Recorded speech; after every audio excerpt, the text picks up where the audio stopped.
Hello বন্ধুরা, কেমন আছো তোমরা সবাই? আশা করছি ভালো আছো, আমরাও বেশ ভালো আছি। তো বিকালে কি বানাবো ভেবে দেখলাম যে আমার ঘরে রাখা রয়েছে অনেকটা পাস্তা। তো ভাবলাম পাস্তা দিয়ে তো ঝাল ঝাল জিনিস করাই হয়, কিন্তু আজ না হয়তো বানানো যাক পাস্তার পায়েস। আসলে শিহুর পাপা কিন্তু আবার মিষ্টি খাবার খুব একটা পছন্দ করে না, তো সেই জন্য শিহুর পাপার জন্য পাস্তা দিয়ে অলওয়েজ ওই ঝাল ঝাল করেই করা হতো, কিন্তু শিহাবের জন্যই বেসিক্যালি পাস্তার পায়েসটা করছি। আর পাস্তার পায়েস করতে গিয়ে একটা খুব ছোট্টবেলার কথা মনে পড়ে গেল। ওই তখন আমি সবে পলিটেকনিক জয়েন করেছি, আর আমি তো আমার নিজের হাত খরচের জন্য সব সময়তেই টিউশন করতাম। তো তখন আমি একটা বাচ্চা মেয়েকে পড়াতে যেতাম, তার বাড়িতে গিয়ে পড়াতাম। তো তার মাই কিন্তু একদিন আমাকে টিফিনেই পাস্তার পায়েস করে দিয়েছিলেন। যদিও সেই পাস্তার পায়েসের মধ্যে প্রচুর কাজু বাদাম ছিল, আর তার মধ্যে প্রচুর ওই নারকেল কোরানো ছিল। তার টেস্টটা অপূর্ব লেগেছিল, কিন্তু আমি শিহাবকে যেহেতু খাওয়াবো সেই জন্যই কাজু বাদামটাকেও স্কিপ করেছি, আর তার সাথে নারকেল তো অবশ্যই স্কিপ করতে হবে, কারণ নারকেল দিলে শিহাবের প্রচুর গ্যাস হয়ে যায়। আর কাজু বাদামটা ওকে আমি ডিরেক্ট খাওয়াতেই পছন্দ করি, কোনো কিছুর মধ্যে দিলে সেটা আবারও খেতে চায় না, যেহেতু একটু নরম নরম হয়ে যায় সেই জন্য। তো দেখো বেসিক্যালি কিচ্ছু করলাম না, ওই একটা কড়াইয়ের মধ্যে জল দিয়ে পাস্তাগুলোকে সিদ্ধ হতে দিয়েছি। সিদ্ধ হয়ে যাওয়ার পরে তার মধ্যে আমি দুধ ঢেলে দিয়েছি, আর তার মধ্যে দিয়ে দিয়েছি একটু গুড়। আর তোমাদেরকে তো আমি আগেই বলেছি যে শিহাবের খাবারে আমি চিনি একদমই দিই না, তো এখানে আমি গুড় দিয়েছি। তোমরা চাইলে গুড় বা চিনি বা মিছরি যে কোনো কিছুই কিন্তু দিতে পারো। তো চলো এবার শিহাবকে একটু খাইয়ে দেখা যাক যে ও কীরকমভাবে এনজয় করছে। তো প্রথমে আমি একটা দিয়েছি, তো দেখো ওই পাস্তাটা খেয়ে ওর খুব ভালো লেগেছে, তো বলছে খুব টেস্টি, চলো আমাকে আবার একটু দাও। তো এইটা হচ্ছে ফাইনাল লুকস। তো আজকে ভিডিওটা শ্যুট করতে গিয়ে দেখলাম কোনো একটা জায়গায় একটু মিস হয়ে গিয়েছিল, এই জন্য আমি রেসিপিটা মুখে বলে দিলাম।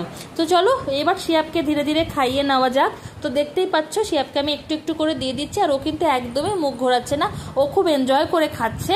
আর ওর এবার আবদার হয়েছে যে ও একবার দৌড়ে জানলার কাছে যাবে, এবং সেখান থেকে যখন দৌড়ে আসবে তখন ওর মুখে দিতে হবে। তো চলো ও যেরকমভাবে খেলতে খেলতে খেতে চাইছে, তো আমিও না হয়তো সেরকমভাবেই এনজয় করে ওকে খাইয়ে দিই।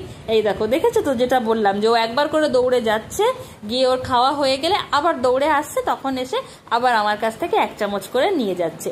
তো তোমরাও চাইলে কিন্তু তোমাদের বাচ্চাকে এরকমভাবে পাস্তার পায়েস করে খাওয়াতে পারো।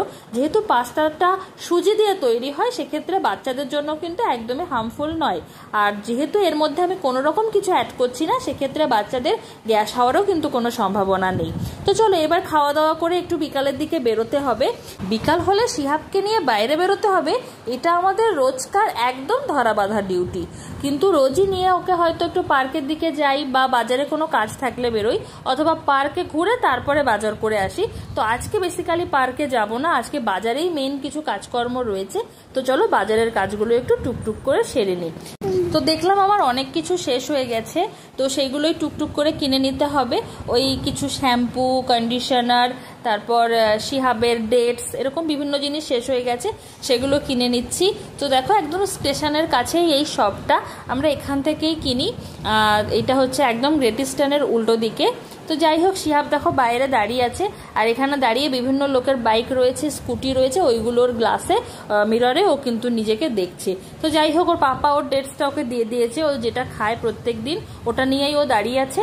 তারপরে দুজনে মিলে গেল একটু এটিএমে, আমি চুপচাপ বাইরে দাঁড়িয়ে আছি।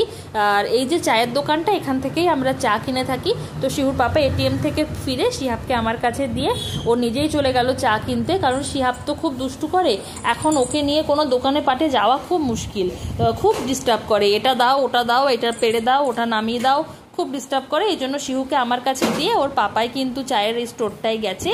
আর শিহুকে তার পাপা কিনে দিয়েছে বেলুন, সে ওই বেলুনটাই তোমাদের সঙ্গে শেয়ার করছে। দেখতে পাচ্ছ আমার নতুন ফোনের ক্যামেরার কোয়ালিটিটা কিন্তু আগের ক্যামেরা থেকে অনেকটাই ভালো। এটার ব্যাক ক্যামেরা এবং ফ্রন্ট ক্যামেরা দুটোই বেশ সুন্দর। আর যা যা ফিচার্স আছে সেটা শিহুর পাপা তোমাদের সঙ্গে আমার একটা ইউটিউব চ্যানেল আছে, ইউনিক টেকনিক্যাল টিভি, সেখানে শেয়ার করে দেবে। তো এবার একটু খিদে পেয়ে গেছে, চলে এসেছি একটু চপের দোকানে। যদিও শিহাবকে খাওয়াবো না, আমরাই খাবো। তো এই চপের দোকান থেকে কিন্তু বেসিক্যালি আমরা চপ খাই না, আমরা যেখান থেকে খাই সেটা না হয়তো অন্য একদিন শেয়ার করব। আর নতুন ফোনটা কেনার পরে তো তার গ্লাস বা কভার কোনোটাই এখনো লাগানো হয়নি, আর সেটা লাগানোর জন্যই চলে এসেছে আমাদের একটা পরিচিত ভাইয়ের দোকানে। সেখান থেকে গ্লাস এবং কভার লাগিয়ে সজ্জা বাজার করে কিন্তু আমরা বাড়ি চলে এসেছি। তো আজকের ভিডিওটা কেমন লাগলো জানাতে ভুলো না, যদি ভালো লাগে তাহলে লাইক কমেন্ট শেয়ার করতেও ভুলো না। দেখা হচ্ছে নেক্সট ভিডিওতে, ততক্ষণ অবধি take care and bye by.